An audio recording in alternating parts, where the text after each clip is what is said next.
Hello, I'm Dr. Rick Amy, and I'd like to welcome you to Felix the Cat and his bag of tools or tricks. So what if there was a tool that decreased pain and inflammation? What if there was a tool that decreased muscle spasms and eliminated or reduced trigger points? What if there was a tool that stimulated nerve function and increased blood flow? What if there was a tool that also broke up scar tissue and increased wound healing? Would you want to have that tool in your bag?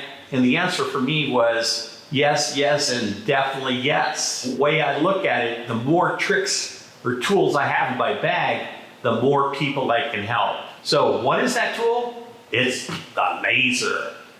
So the laser is phenomenal. So the big question that most people really want to know is that do lasers, low-level lasers, really work? And the answer is yes, yes, yes.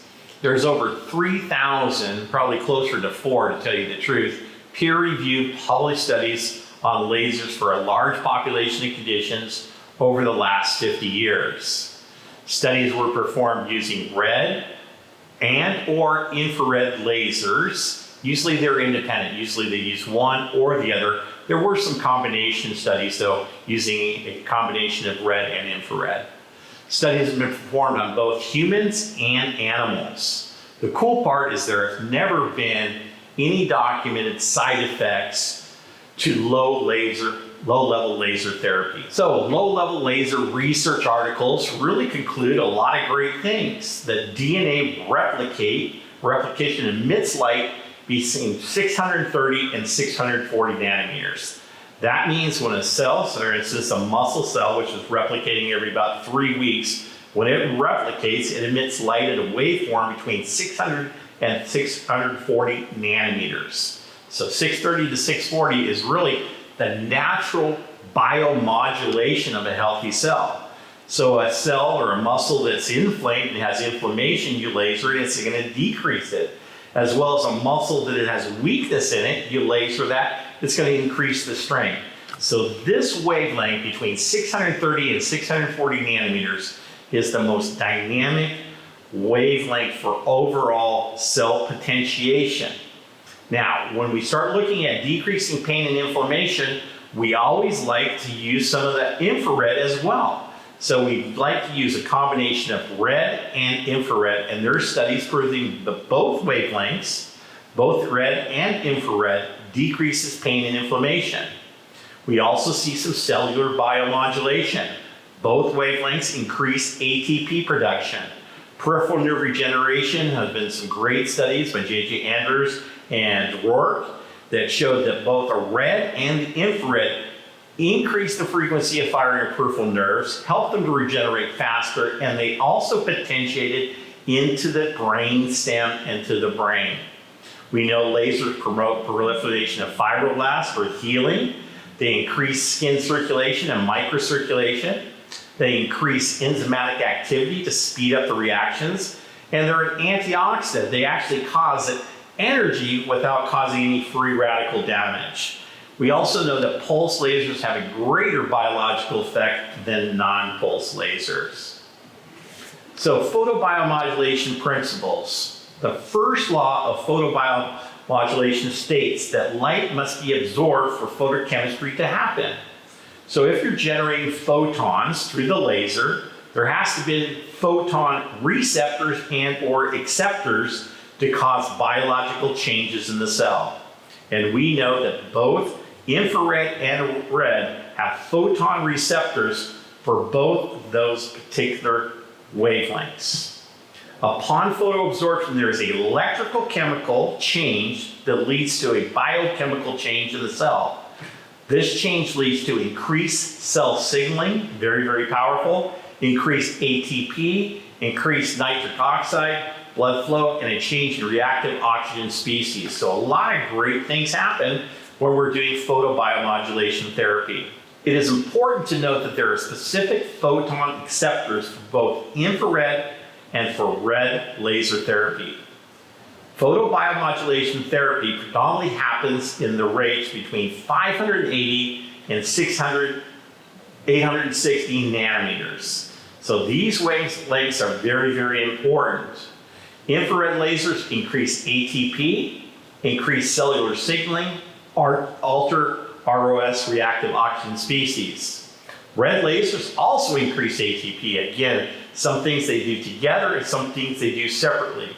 Cellular biomodulation is so important, and that 630 to 640 nanometers is the ultimate wavelength. We also get increased gene expression. So wouldn't it make sense to use a combination of infrared and red lasers to create separate and synergetic effects?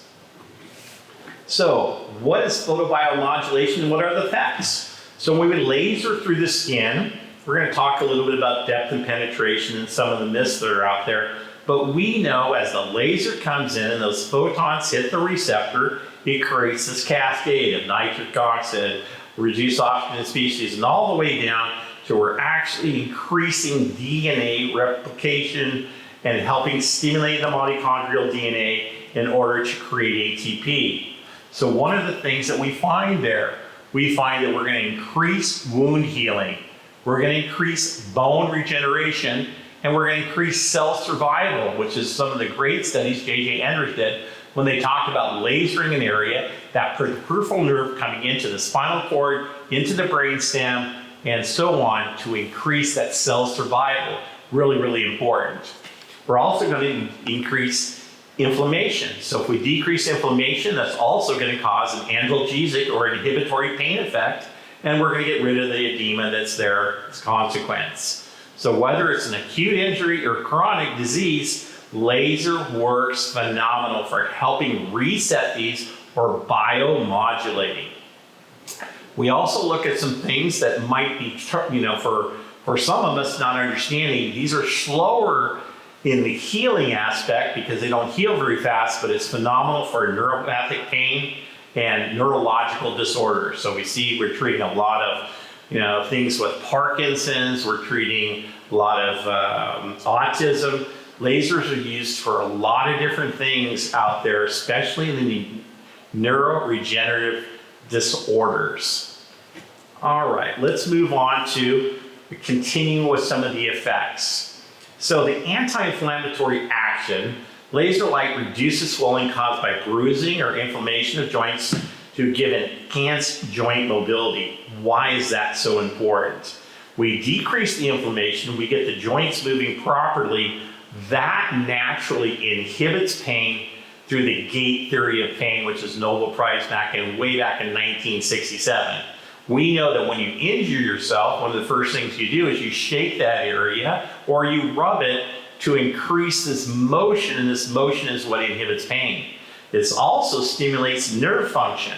So when we have slow recovery due to damage or injury of nerve function in the tissue, this can result in what we call dead limbs or numbness in areas as a consequence of the nerve damage. The laser light speeds up the process of the nerve cell reconnection. Very, very huge. Step one in all my laser protocols is resetting the nerve. When we reset the nerve, we bring back both motor and sensory innervation because that peripheral nerve carries both of those. One of the other biomodulation effects is increased vascular activity. What's the difference between healing? Getting more blood supply or less blood supply? I can tell you that a muscle heals a lot faster than a disc, a tendon, a cartilage, a meniscus. So increased vascular activity to damaged cells is the key, or one of the main keys, as long as resetting that nerve, to increasing healing times. And then if we increase the metabolic rate or allow the cells to work at a higher output, this is going to help on specific enzymes, greater oxygen, which is important for healing, and nutrition for the blood cells, and thus greater production of the basic food or nutrition cells for the cells, which is again ATP adrenotriphosphate. So great effects biomodulation. So what are the clinical effects of low-level laser therapy or photobiomodulation therapy? We're going to see increased blood supply, right? An increase in oxygenated blood to the injured tissue, accelerating the healing times of the tissue healing. We're going to see increased collagen production. So if we have a cut, a scar, or a wound, or a burn, this is going to enhance that ability for the cells to heal and that skin to heal, and it's going to increase the elasticity, which means we're not going to have as much scar tissue, which is really, really important. Many times when we're dealing with chronic injuries, we're dealing with scar tissue. And we're dealing with decreased muscle, right? And then the muscle starts to atrophy, so the muscle's not firing at a high enough rate. And so we need to repair that, and we can do that with the laser. So those damaged muscle fibers and the activation will really help to activate the cell and regenerate the muscle tissue. One of the big things we've well documented in all the clinical trials of those 3,000 or 4,000 studies is the decrease of inflammation and swelling. This is the key to getting people back fast. If we can decrease the inflammation, especially after it happens in the acute stage, we're going to do wonderful things. In the chronic stage, we still have to get it out because it continues to release, different types of mediators, especially substance B, bradykinin, and etc., and leaks into the cells. So we want those macrophages, neutrophils, lymphocytes to accelerate and resolve the inflammatory process. So nerve regeneration, this is just huge. I can't tell you how huge, and there is nothing better in the world for resetting neurology and regenerating nerves that I've ever seen. So nerve regeneration is really, really high up on my list. So it helps the nerves to regenerate. We also know that it helps the cartilage to regenerate. But cartilage, as you know, does not have a whole lot of blood supply. So what's going to heal faster, a muscle or a cartilage? Absolutely the muscle. But again, we can see this. We see this with meniscus tears. We see it in a lot of different areas. TMJ is one of the big ones that I've near to my heart, and we've treated thousands of headache, migraine, TMD sufferers. And bone formation after fractures, helping a clavicle that's normally 6 to 4 weeks to heal in 3 to 4, that's a wonderful thing. So we see bone formation as one of the huge clinical effects. I know none of us are seeing huge amounts of people coming in for fractures, but we do see a small percentage, and we do want to get them better as fast as possible. So let's look at some of the common conditions that excel with laser therapy. We have acute pain and inflammation. We have chronic pain syndromes and everything from head to toe. You name it, carpal tunnel, frozen shoulders, anything that's a sprain or a strain, those are pretty easy for us. Now, those sprains and strains can lead into arthritis, but we can slow down or sort of reverse some of that arthritis by restoring proper function, improving range of motion, and improving muscle strength to take the load off of the joint.